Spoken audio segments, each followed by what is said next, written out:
Hey people, it's NIyas713, and this is another Black Traitors video. And I'd like to thank Doing So Well, a Instagram account, for making me think of this, because they posted a photo of Black Traitors, and I realized this was a good one.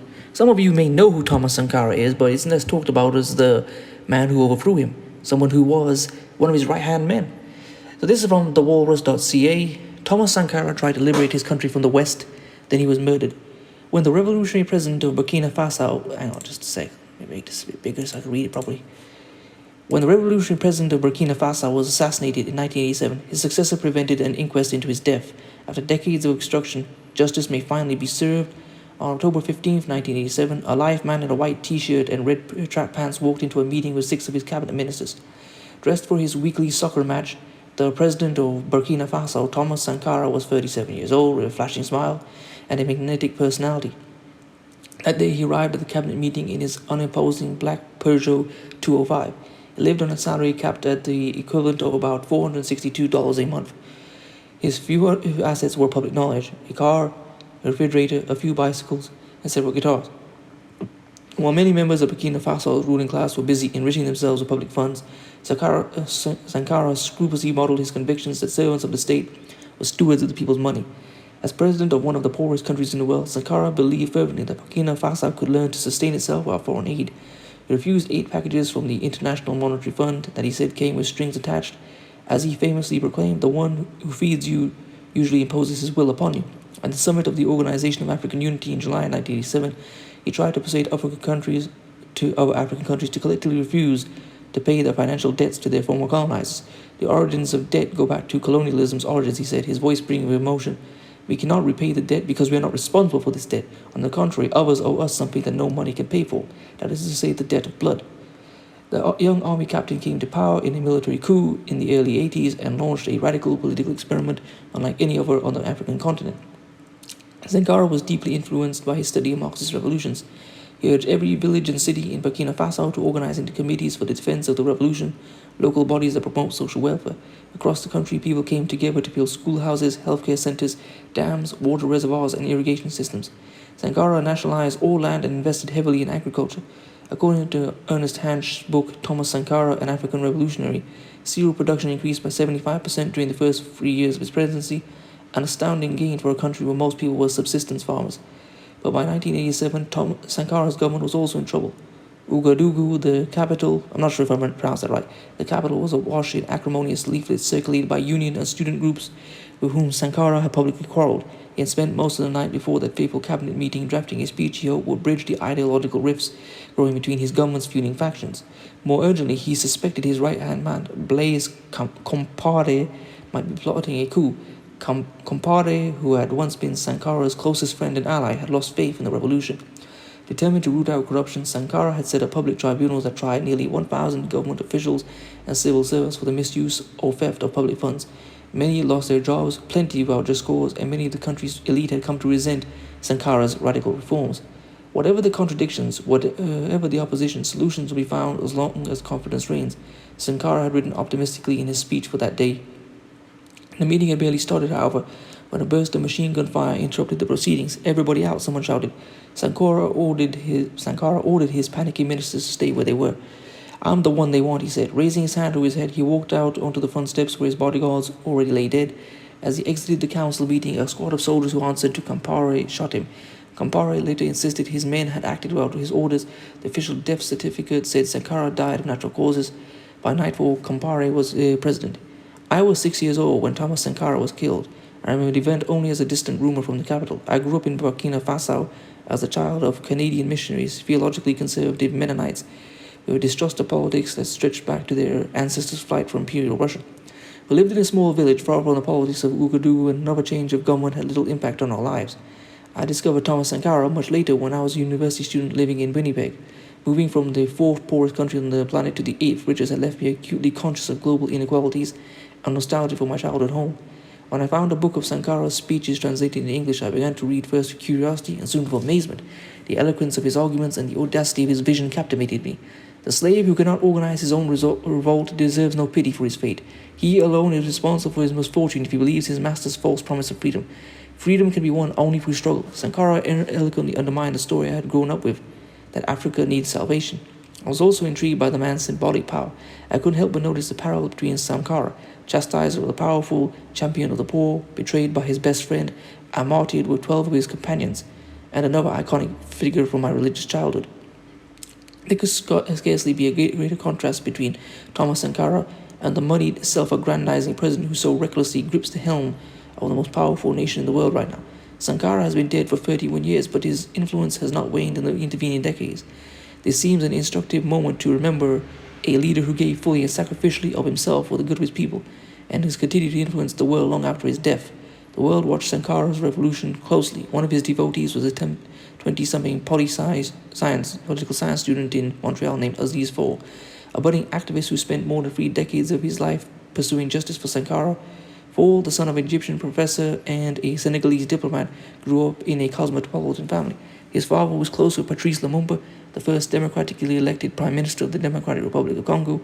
As a high school student in Senegal, Fall joined radical leftist groups that criticized the Senegalese government. His parents began to worry about their activist son and encouraged him to study overseas. In 1982, Fall arrived in Canada. 2 years later, just after Sankara came to power, Fall and a handful of his university friends formed a collective called Guerrilla Group. They recharged the Initiative pour la Libération de l'Afrique.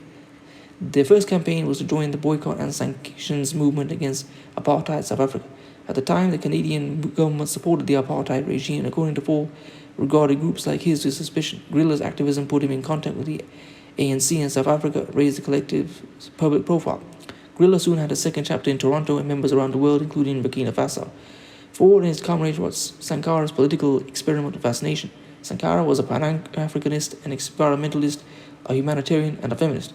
He organized a tree planting campaign to push back the encroaching Sahara and a vaccination blitz, where in a little over 2 weeks, 2 million children in the country were inoculated against meningitis, measles, and yellow fever. Sankara believed girls should get the same education as boys. He outlawed forced marriage and female genital mutilation, and appointed more women to leadership positions than any of his predecessors had. He even encouraged men to do the women's work of cooking and shopping. Guerrilla's member in Burkina Faso put Fall in contact with Sankara's party, and in October 1987, Fall received an invitation from Sankara's government to an event in Burkina Faso commemorating the life of Che Guevara. Fall was torn. This was an opportunity to meet the charismatic revolutionary he'd been watching from afar. But he had responsibilities in Montreal. He was teaching university classes and had a newborn daughter. Guerrilla was busy organizing rallies and pressuring the Mulroney government to apply further economic sanctions against apartheid South Africa. Fall also couldn't afford the airplane tickets, so he sent his regrets. In Ouagadougou, Sankara delivered a passionate speech. Che Guevara was cut down by bullets, imperialist bullets, he said. You cannot kill ideas. A week later, Sankara was dead. In the days after Sankara's death, people in Burkina Faso wept openly and piled bouquets and messages of appreciation on the raw red earth of his grave. Fall can still remember his own feelings of grief and betrayal when he heard that Sankara was killed. To him, Sankara, like Lumumba, was another martyr in Africa's long struggle for decolonization. Compaore promptly set about rectifying Sankara's revolution. He reinstated many officials who had lost their jobs and overturned most of Sankara's radical reforms. Burkina Faso once again became an obedient client of the World Bank and IMF development programs. Aid Sankara had eschewed in his pursuit of self-reliance. As Compaore purged his government of Sankara loyalists, guerrilla members in Burkina Faso went into hiding or fled the country. Meanwhile, Fall launched an international campaign to pressure Burkina Faso's government to investigate the details of Sankara's death. Over the next few years, Fall assembled a team of 22 lawyers from Canada, Africa, and Europe who helped Thomas Sankara's widow, Mariam Sankara, and their sons Philippe and Auguste file a civil suit in 1997 with the High Court of Ouagadougou demanding an inquiry into death and a correction of his death certificate. For Fall, the struggle for justice was much more than a single political assassination. He believed that revealing who had orchestrated Sankara's assassination, meaning of justice, would in some small way interrupt a long history of impunity on this continent. Far too many leaders had gotten away with murder. Over the next 4 years, the case bounced from court to court. The Supreme Court of Burkina Faso rejected it on minor technicality. Fought at home, Sankara's and the lawyer filed a complaint to the UN High Commissioner for Human Rights. The Human Rights Committee agreed to hear the case, and after nearly 5 years, the committee sided with Sankara's, concluding the state's actions, including refusal to investigate Sankara's death, constitute inhuman treatment.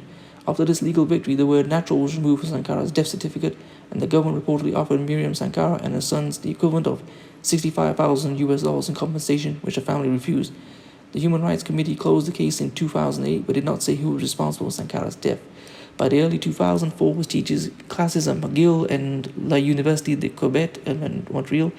He hadn't given up the campaign for an investigation into the murder. A network of activists, including Guerrilla, launched petitions calling for the French government to open an investigation and declassify diplomatic archives that might shed light on whether France had played a role in Sankara's assassination. In 2007, Ford traveled musicians and actors to Mexico, France, Italy, Spain, Senegal, and Mali to raise awareness about the lack of justice and gather more signatures for the petition calling for an investigation. The tour culminated in Burkina Faso with an appearance by Miriam Sankara in her first visit to the country since her husband's death. The streets of Ouagadougou were choked with cheering crowds. For security reasons, Ford didn't travel to Burkina Faso. A few months early, he received death threats, a cryptic phone message, and letters in his mailbox. Ford contacted the Montreal police and spent much of the tour wearing a bulletproof vest. Over the next 7 years, Ford and the family of Thomas Sankara continued their quest for justice. Doubting that Sankara's body was actually interred in his grave, they asked the courts to order the exhumation and examination of Sankara's remains, but their requests were denied. On October 30th, 2014, 27 years after Sankara's death, furious crowds thronged Ouagadougou's central square, overturning cars, smashing windows, and barricading streets with burning tires. After nearly 3 decades in power, Compaore had outstayed his welcome. Public anger had been building against the government for decades. Early in 2011, the same year the popular revolutions toppled regimes in Tunisia and Egypt, a high school student in Burkina Faso died after being assaulted by police, triggering more mass protests. Food prices were rising and unemployment was high, but what finally broke the dam was Compaore's attempt in 2014 to change the constitution so he could govern for a 5th term. On the morning of October 30th, tens of thousands flooded Ouagadougou streets. My friend Adam Koulibaly left his house to join the protesters, carrying a water bottle and wearing a bandana wrapped around his face to help protect him from tear gas. His fiancée tried to talk him out of it, but Koulibaly wasn't persuaded. If I don't go, Compaore will change the constitution. He said, I won't be able to tell my children. I tried to stop him.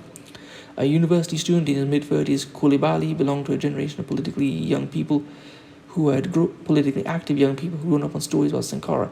To them, Compaore had come to represent everything that was wrong with their country. Corruption, cronyism, greed. Just as Sankara embodied their highest aspirations, integrity, honesty, self-sufficiency. And Sankara's name was on the banners and the lips of the people who stormed the parliament building that day. Koulibaly returned home safely from the protest, but at least 32 others reportedly died, most of them shot by members of Compaore's presidential guard. By the end of the following day, Compaore found himself outmatched by the people. He fled the country as citizens celebrated in the street. Just over a year later, Roch-Marc Christian Compaore was elected president and actually widely considered the most free and fair in Burkina Faso's history. That same year, Burkina Faso's transitional government allowed an inquest into Sankara's death. Sankara's presumed remains were exhumed and bullets were found in the grave, but DNA tests proved inconclusive. The investigating judge, Francois Yamioga, issued an international arrest warrant for Compaore, but escaped to the Ivory Coast. In October 2017, Ford finally visited Burkina Faso for the 30-year commemoration of Sankara's death. He remained hopeful that there will eventually be justice for Sankara, but he's not completely optimistic. There is a new judge presiding over the case, and 12 people have been indicted in relation to the assassination. Compaore, though, is still at large, but the visit thrilled Ford in other ways. He's intrigued by the sight of so many women riding bicycles, scooters, and motorcycles to work side by side with men in the streets of Ouagadougou. It was something he hadn't seen anywhere else on the continent, and he felt Sankara deserved some credit for the place women had come to occupy in society. When people unite, they do amazing things, he told me shortly after his trip, even when they are weak. In November 2016, I returned to my childhood home. I wanted to look up some of my old friends, including Adama Koulibaly, and I wanted to find out why Sankara still matters so much to the people of Burkina Faso. Koulibaly was delighted to see me. He has a slender build and schoolboy's grin that makes him look a decade younger than his 38 years. He had just finished a university degree and was waiting a job placement as a workplace inspector.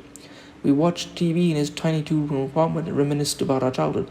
Remember the time you helped me work in the fields and the grass left red welts on your arms, he said with a grin.